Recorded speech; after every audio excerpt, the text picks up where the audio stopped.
Section 4. HUD Clarifies, Fair Housing Practice. In the market introduction, why definitions matter in real estate. As we continue building from equitable housing opportunities, we now move into one of the most practical and often misunderstood parts of fair housing law, how it is defined and enforced by HUD. Laws are only as effective as their interpretation, and that is exactly where the Department of Housing and Urban Development, HUD, plays a critical role. Think about this in a real-world scenario. You are reviewing an application, writing a listing, or advising a landlord. If you misunderstand a definition, such as what qualifies as housing or who is considered disabled, you could unintentionally violate federal law. HUD provides clarity so that real estate professionals can operate with confidence and consistency in every transaction. HUD's role in clarifying the Fair Housing Act. HUD is responsible for interpreting and enforcing fair housing laws across the United States. Their role is not just enforcement, but also education, providing clear definitions that guide real estate professionals in day-to-day decisions. These definitions are critical because they remove ambiguity.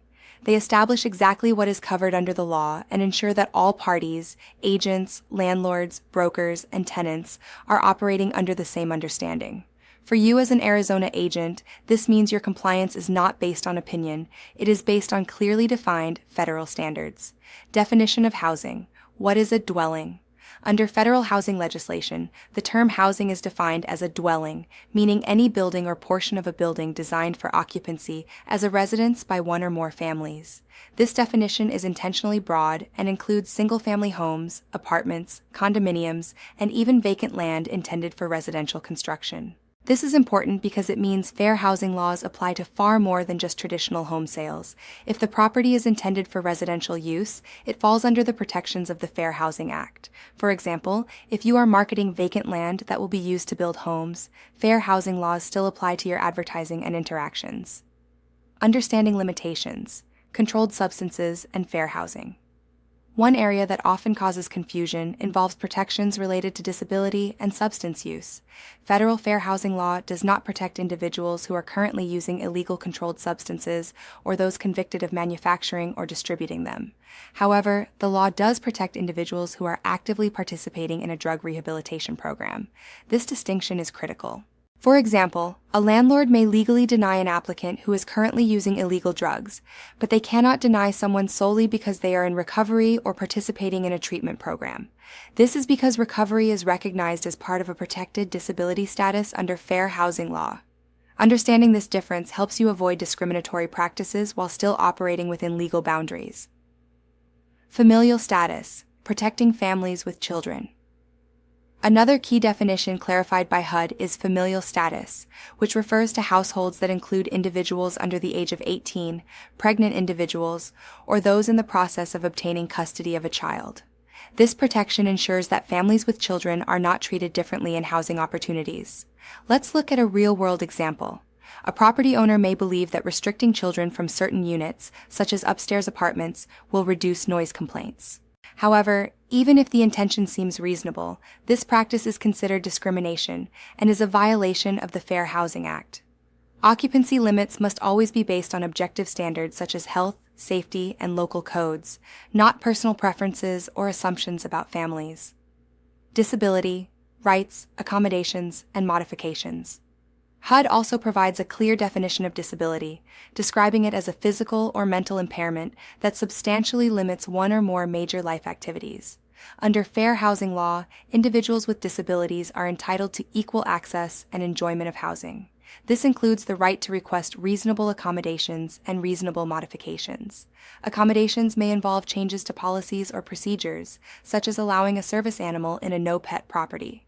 Modifications may involve physical changes, such as installing handrails or widening doorways for accessibility. For example, if a tenant in a wheelchair needs a ramp installed, the landlord must allow the modification, although the tenant is typically responsible for the cost. There is no limit to the number of accommodation requests a tenant can make, but each request must be reasonable.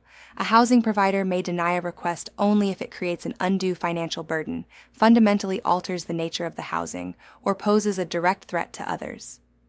Restoration and responsibility in modifications.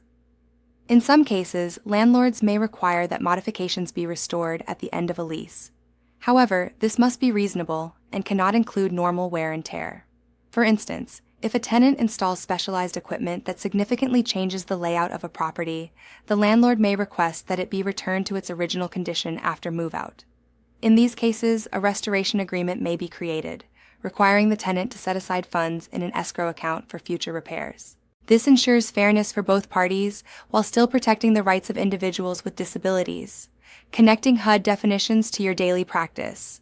As a real estate professional, these definitions are not just theoretical, they directly impact your daily work. Every listing you write, every client you advise, and every transaction you manage must align with these standards. Understanding HUD's definitions helps you avoid discriminatory language, provide equal service to all clients, handle accommodation requests properly, protect yourself from legal liability. In 2026, agents who understand and apply these rules are not just compliant, they are leaders in professionalism and ethical practice. Online discussion. Question 1. Why is HUD's definition of housing important for real estate professionals? Answer. It clarifies that fair housing laws apply to any residential dwelling, including land intended for housing, ensuring compliance across all property types. Question 2. Can a landlord deny a tenant based on drug use? Answer. Yes, if the tenant is currently using illegal drugs, but not if the tenant is in a rehabilitation program. Question 3. What is considered a reasonable accommodation? Answer. A change in rules or policies that allows a person with a disability equal use of a property, such as allowing a service animal.